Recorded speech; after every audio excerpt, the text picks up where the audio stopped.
প্রায় 2 মাস পর খোয়াইয়ের শিক্ষকের চুরি যাওয়া বাইক উদ্ধার করতে সক্ষম হলো জিআরপি থানার পুলিশ। জানা যায়, গত মার্চ মাসে খোয়াইয়ের এক শিক্ষক অলোক দাস নামে ওনার বাড়ি থেকে দিনে দুপুরে চোরের দল বাইকটি চুরি করে নিয়ে যায়। অনেক খোঁজাখুঁজি করার পরেও বাইকটি না পাওয়ায় তিনি খোয়াই থানাতে একটি জিডি এন্ট্রি করেন। এই জিডি এন্ট্রির ভিত্তিতেই তেলিয়ামুড়া দিশাবাড়ি জিআরপি থানার পুলিশ এই বাইকটি উদ্ধার করতে সক্ষম হয় এবং অলোক দাসের হাতে তুলে দেন।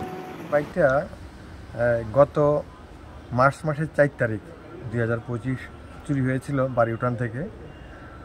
দীর্ঘ 2 মাস পর আমি গত 2 মে তেলিয়ামুড়া জিআরপি থানার থেকে ফোন পাই এবং বলে যে আমাকে সমস্ত ডকুমেন্ট নিয়ে যাওয়ার জন্য।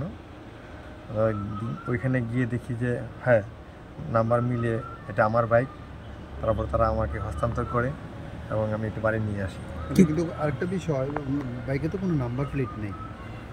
নাম্বার প্লেট না থাকলেও বাইকের যে চেসিস নাম্বার এবং ইঞ্জিন নাম্বার আছে সেটা দিয়ে সার্চ করে জানতে পারে যে এটা আমার বাইক।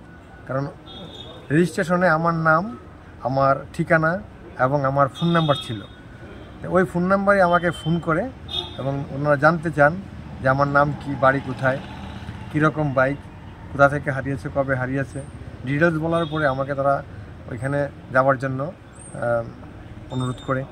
আচ্ছা, তো আপনি মানে ঘটনা চোর কি তাহলে নাম্বার প্লেট ফালাই দিছে নাকি? হ্যাঁ, চোর সামনের এবং পিছনের দুটো নাম্বার প্লেটই খুলে নিয়েছে।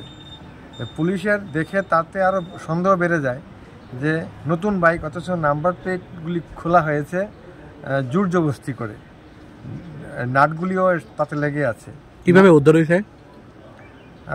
ওই যে জিআরপির পুলিশ এটাকে কয়েকদিন তারা রেখেছে, ওইখানে রাখার পরে দেখে যে কেউ তারা এটা যোগ জিজ্ঞাসা করছে না বা তার খোঁজখবর করছে না। তারপর চেসিস নাম্বার দিয়ে তারা সার্চ করে জানতে পারে যে এটা আমার, এবং আমাকে ফোন করে জানে যে হ্যাঁ, আমি বলেছি এটা জিডি এন্ট্রি করা আছে খোয়াই থানাতে, 4 তারিখ চুরি হয়েছে। আপনি জিআরপি থানা কীভাবে উদ্ধার করছে এটা? সম্ভবত যে বাইকটা চুরি করেছে সে খোয়াই যে রেল স্টেশন আছে তেলিয়ামুড়াতে, সেখানে রেখে সে পালিয়ে যায় এবং দীর্ঘদিন সেখানে বাইকটা থাকার পর জিআরপি পুলিশ তাতে হস্তক্ষেপ করে এবং এটা উদ্ধার করে থানাতে নিয়ে যায়। আপনার নামটা? আমার নাম হচ্ছে অলোক দাস, দক্ষিণ জাম্বুরা বাড়ি, খোয়াই।